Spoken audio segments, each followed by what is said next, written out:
Ini adalah sebuah kisah nyata yang sangat di luar Nurul.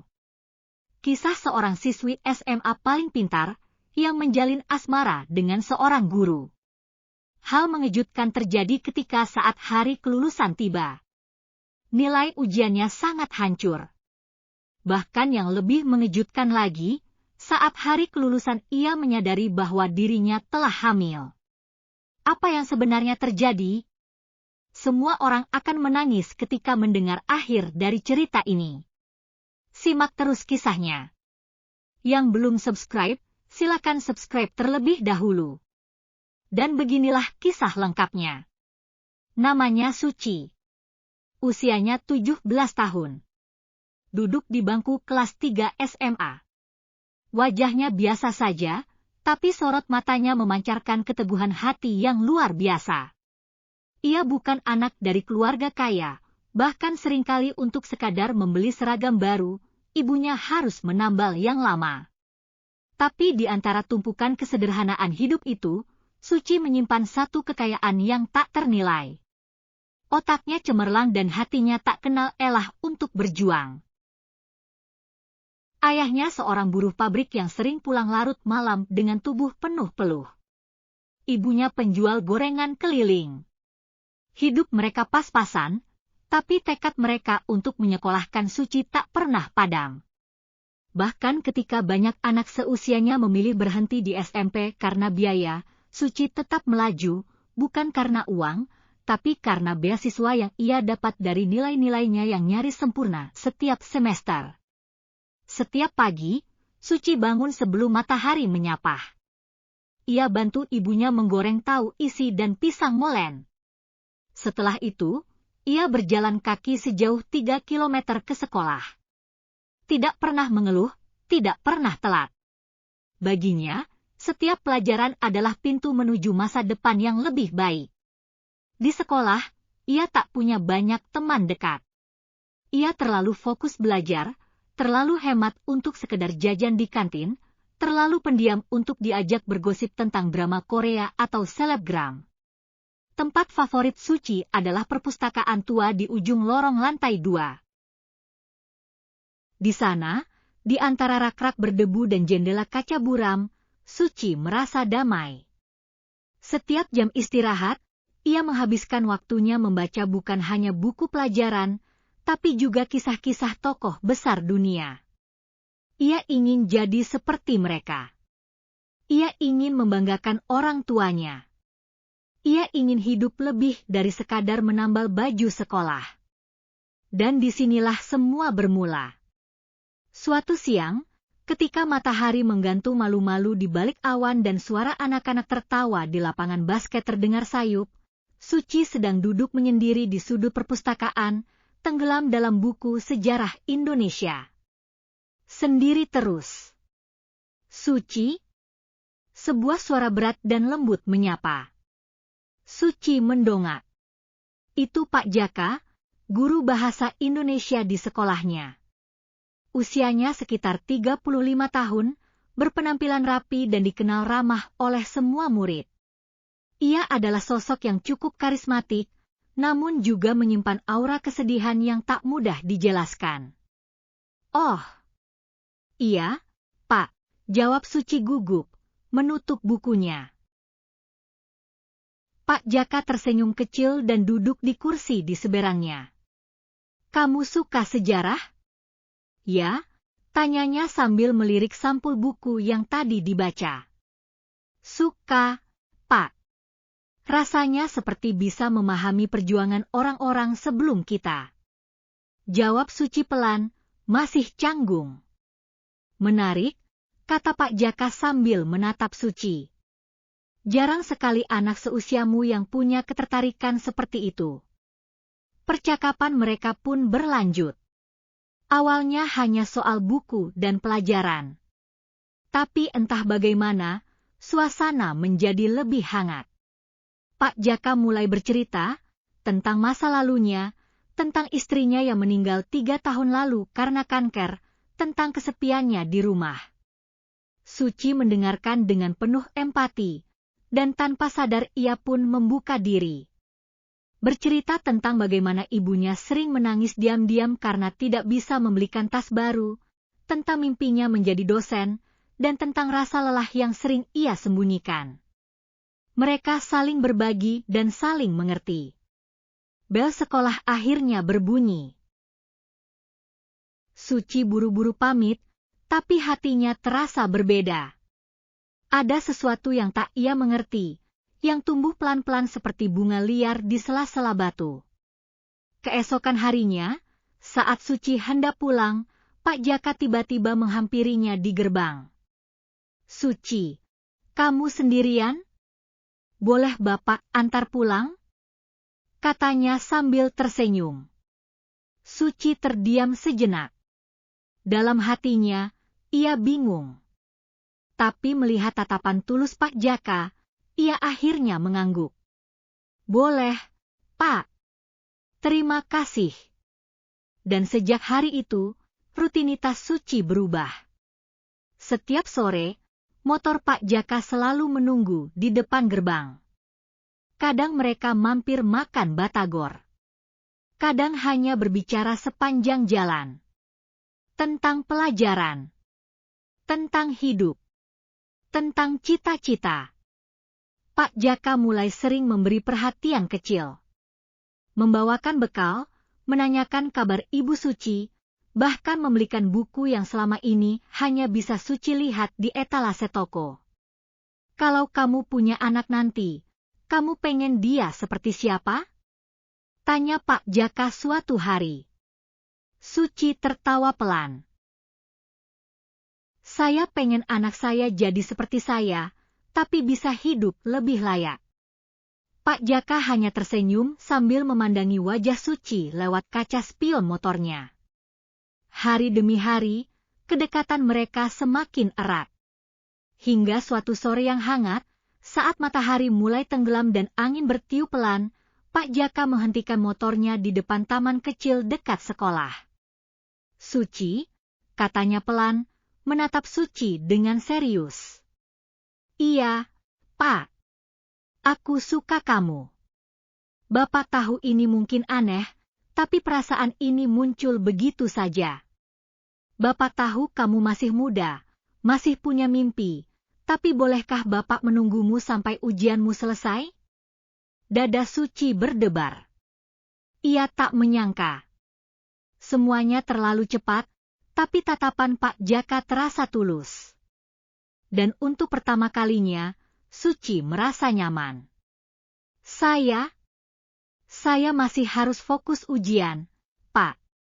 Tapi, terima kasih sudah jujur. Saya hargai itu, jawab Suci lirih. Pak Jaka tersenyum. Bapak akan menunggu. Malam itu, Suci tak bisa tidur. Kata-kata Pak Jaka terus terngiang. Dan yang lebih membuatnya gelisah, ia tak merasa takut, justru merasa hangat. Ia menatap langit-langit kamarnya. Apa ini cinta? Ketika cinta datang di antara mimpi dan masa depan, akankah kamu memilih hati atau harapan? Cinta itu seperti api kecil, jika dijaga, ia menghangatkan. Tapi jika dibiarkan, ia membakar harapan. Hari-hari terus berjalan, dan jarak antara Suci dan Pak Jaka semakin hilang. Tak ada lagi sekat murid dan guru. Yang ada hanyalah dua hati yang merasa saling mengerti dalam dunia yang terasa sunyi bagi masing-masing. Ujian akhir semakin dekat. Suasana di sekolah pun semakin tegang. Semua siswa mulai disibukkan dengan les tambahan, belajar kelompok, dan konsultasi nilai. Namun di tengah itu semua, Suci justru larut dalam perasaan yang sulit ia jelaskan. Ia yang dulu selalu pulang sendiri, kini selalu diantar Pak Jaka. Ia yang dulu makan siang sendirian di sudut kantin, kini sesekali diajak Pak Jaka ke warung mie ayam di luar sekolah. Bahkan hari Minggu yang biasanya ia habiskan di rumah membantu ibunya, mulai diselingi jalan-jalan singkat, sekadar beli buku, makan es krim, atau duduk di taman kota berbicara tentang masa depan. Suatu sore, Saat Suci duduk sendiri di perpustakaan, ia mengambil ponsel dan mengirim pesan singkat. Pak, bisa ketemu bentar di perpustakaan? Saya mau bicara. Beberapa menit kemudian, Pak Jaka datang. Rapi seperti biasa, dengan senyum hangat yang selalu menenangkan Suci. Mereka duduk di bangku kayu panjang dekat jendela. Bapak nggak nyangka kamu ngajak ketemuan duluan. Ada apa? Suci tanya Pak Jaka, mencoba menebak. Suci menunduk sebentar. Saya udah mikir dan saya sadar, saya juga suka sama Bapak. Pak Jaka terpaku, wajahnya berubah. Ada haru, ada bahagia, dan ada sesuatu yang sulit dijelaskan dalam pandangannya. Terima kasih, Suci, bisiknya. Kamu tahu nggak, kamu telah membuat hidup Bapak yang sepi ini kembali berarti. Sejak saat itu, mereka seperti sepasang kekasih tersembunyi. Tak ada yang tahu, mereka sangat hati-hati. Tidak ada pelukan, tidak ada ciuman. Hanya pertemuan, percakapan, dan senyum yang berbunga di hati masing-masing. Hingga suatu hari, hujan deras mengguyur kota tepat saat jam pulang sekolah. Petir menyambar, jalanan basah, dan langit terlihat kelam. Pak Jaka menjemput Suci seperti biasa. Tapi di tengah perjalanan, hujan makin deras dan tubuh mereka kuyup. Bahaya kalau terus di jalan. Kita cari tempat teduh dulu. Ya, kata Pak Jaka sambil menepi. Mereka berhenti di sebuah bangunan besar dengan lampu neon, Hotel Bintang 3. Suci langsung panik. Pak Hotel? Serius? Ucapnya lirih. Cuma untuk berteduh. Suci, kamu kedinginan, bajumu basah semua, gak akan ada yang terjadi, Bapak janji, ujarnya meyakinkan. Dengan ragu, Suci ikut masuk. Mereka menyewa kamar kecil hanya untuk menunggu hujan redah.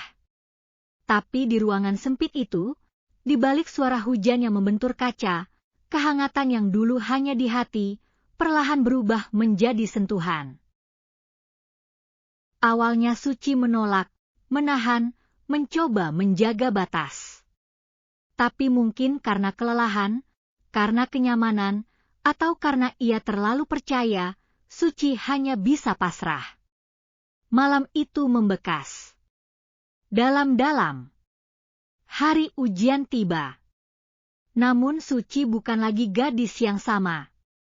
Di kelas, ia duduk di bangkunya sambil menatap lembar soal. Tapi pikirannya kosong. Tangannya gemetar. Keringat dingin mengalir di pelipisnya. Ia mencoba mengerjakan soal, tapi semuanya kabur. Ia merasa bersalah. Merasa bodoh. Merasa hancur. Hari-hari ujian berjalan seperti mimpi buruk yang tak kunjung usai.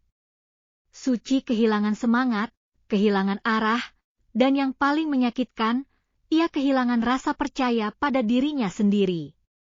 Ia mulai menjauh dari teman-temannya. Menghindari perpustakaan. Bahkan ketika Pak Jaka mencoba menghubungi, Suci seringkali tidak menjawab. Waktu kelulusan tiba. Semua murid berkumpul di aula dengan baju rapi, senyum bangga, dan wajah penuh harap. Tapi tidak dengan Suci. Ia duduk di bangku belakang, termenung. Ketika pengumuman peringkat diumumkan, nama Suci bahkan tidak ada di 10 besar. Padahal sebelumnya, ia selalu di posisi pertama. Bisik-bisik mulai terdengar.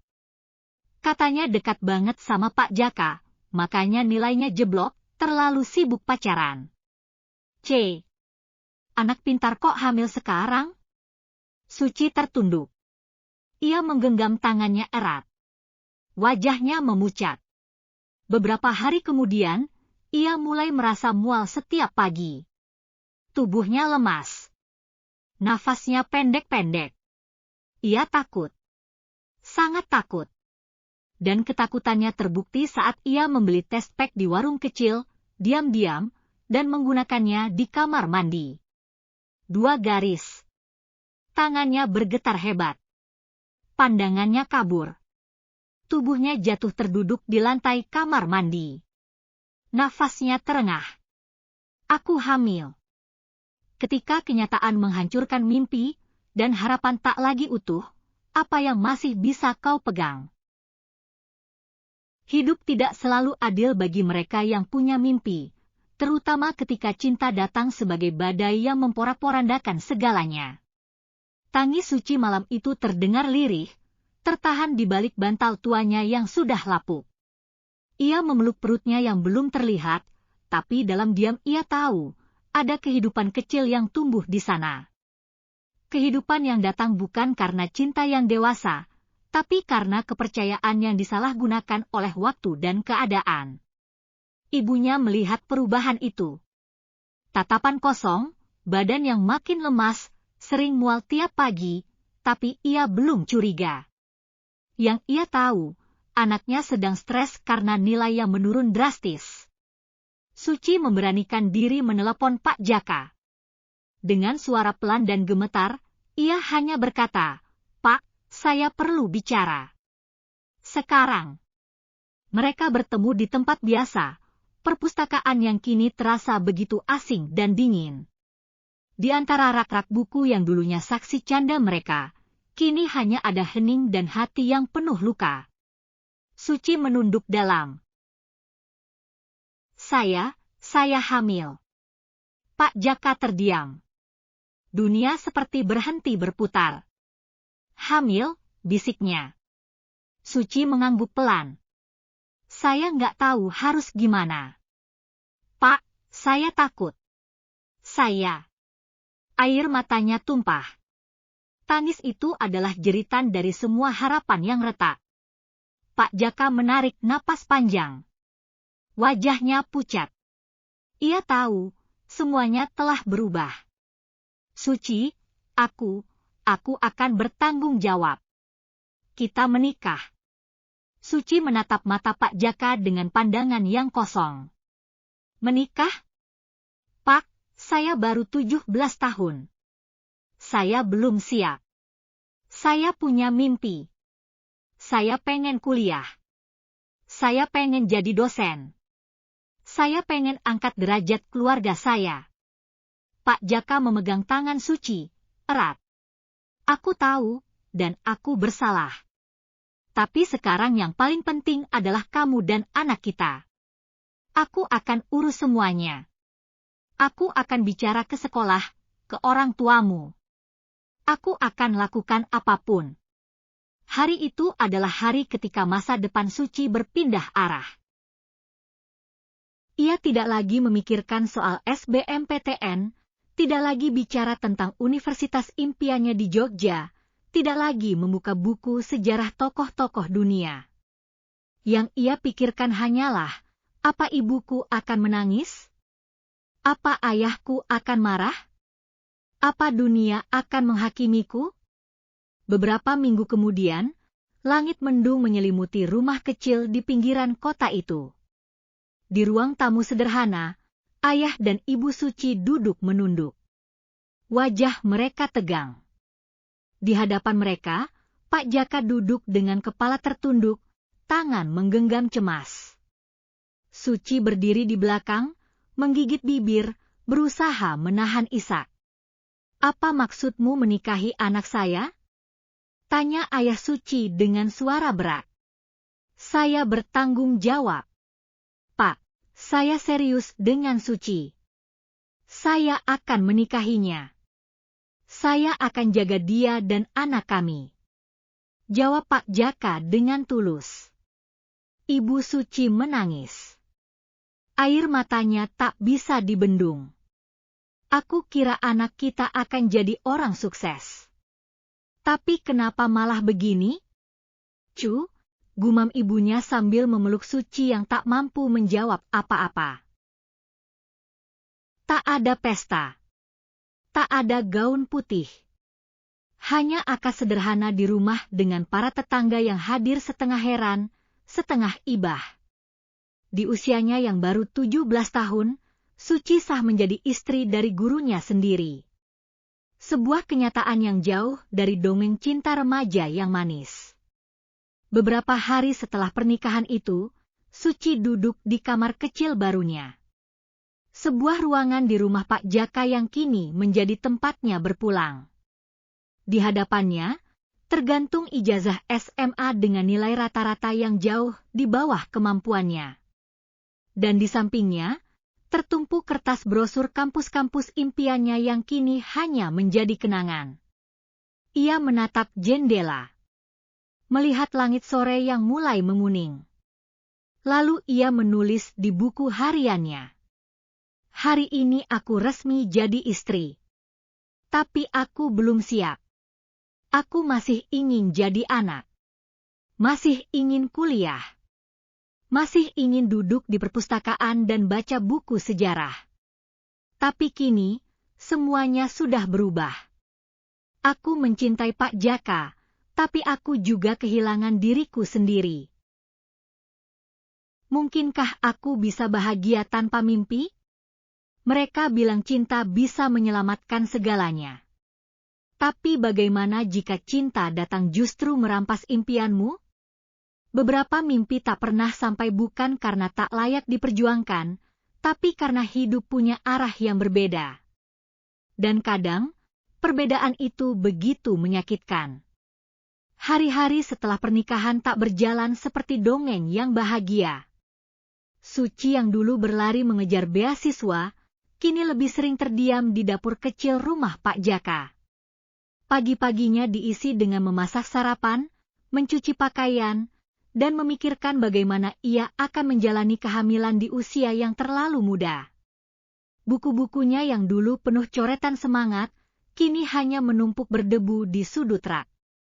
Pak Jaka masih bersikap baik. Ia mencoba menjadi suami yang penuh perhatian. Namun kesibukannya di sekolah membuatnya sering pulang larut malam. Suci hanya bisa menatap pintu yang tertutup, menunggu suara motor tua suaminya datang di halaman. Kadang, saat malam tiba dan perutnya mulai membesar, Suci berdiri di depan jendela, menatap langit, dan dalam hening, ia berbisik, ia tidak membenci Pak Jaka, tidak pula membenci bayi yang tumbuh di rahimnya. Tapi ia kehilangan dirinya sendiri, kehilangan dunia yang dulu ia bangun dari titik nol, dengan penuh keringat dan air mata. Suatu hari, Ibu Suci datang berkunjung. Ia membawa sepiring sayur dan seikat kangkung dari kebun. Ketika melihat wajah putrinya yang pucat dan lelah, ia memeluk Suci sambil berkata, ia memeluk ibunya erat, seakan hanya pelukan itu yang bisa menguatkannya. Bulan demi bulan berlalu, perut Suci makin besar. Ia melahirkan seorang bayi perempuan yang cantik, bayi yang ia beri nama Alia, dari bahasa Arab yang berarti harapan. Saat pertama kali memeluk Alia, air mata Suci mengalir tanpa henti. Bayi mungil itu menggenggam jarinya, dan seketika ia merasa hidupnya punya arti kembali. Aku mungkin kehilangan mimpi, tapi aku punya kamu. Nah, dan kamu akan jadi alasan baru untuk aku tetap berdiri. Ia mulai perlahan menata hidup. Di sela-sela waktu menyusui dan mengganti popok, ia membuka kembali buku-buku lamanya. Ia belajar diam-diam, membaca lagi. Kadang malam, saat Alia tertidur, ia duduk di ruang tengah dengan laptop bekas yang diberikan temannya, mencoba ikut kelas online gratis.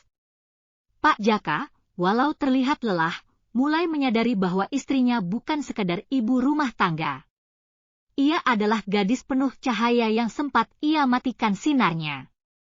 Suatu malam, Pak Jaka duduk di samping Suci yang sedang membaca. Suci, kalau kamu mau kuliah nanti, aku akan bantu. Maaf, selama ini aku terlalu mengurumu di dunia yang sempit. Kamu pantas dapat lebih. Suci menoleh. Matanya berkaca-kaca. Terima kasih. Pak, Aku nggak nyalahin siapa-siapa. Aku cuma butuh waktu untuk kembali percaya sama diriku sendiri. 3 tahun kemudian, Suci berdiri di atas panggung sederhana di sebuah aula universitas terbuka. Ia mengenakan toga dengan mata berbinar dan senyum yang sangat indah. Di antara penonton, Pak Jaka menggendong Alia yang kini berusia 3 tahun, bertepuk tangan paling keras. Suci menjadi lulusan terbaik di program kuliah jarak jauh. Ia akhirnya meraih gelar sarjana yang dulu terasa mustahil. Dalam pidato lulusannya, suara Suci gemetar, tapi tegas. Saya pernah berpikir, hidup saya berakhir ketika mimpi saya direnggut oleh keadaan. Tapi ternyata, mimpi itu hanya berubah bentuk. Ia tak mati, tapi ia menunggu saya berdiri kembali. Dan hari ini, saya ingin semua perempuan tahu, kita boleh jatuh, tapi kita harus tetap melangkah. Tepuk tangan menggema di ruangan itu. Suci memang tidak menjalani hidup seperti yang ia rencanakan. Ia bukan gadis SMA biasa. Ia seorang istri, seorang ibu, dan kini seorang sarjana. Perjalanannya bukan tanpa luka, tapi dari luka itulah ia tumbuh. Menjadi wanita yang lebih kuat, lebih bijaksana, dan lebih mencintai dirinya sendiri. Mimpinya memang gugur terlalu dini, tapi dari gugurnya itulah tumbuh harapan baru yang lebih kokoh dan dewasa. Teman-teman, jika kamu sedang merasa bahwa hidup tak adil, ingatlah Suci. Gadis biasa dari keluarga sederhana yang sempat kehilangan segalanya, tapi akhirnya menemukan harapan dari tempat yang tak disangka. Jangan pernah berhenti bermimpi meski jalanmu berubah, karena takdir bukan soal kemana kamu pergi, tapi bagaimana kamu berdiri setelah jatuh.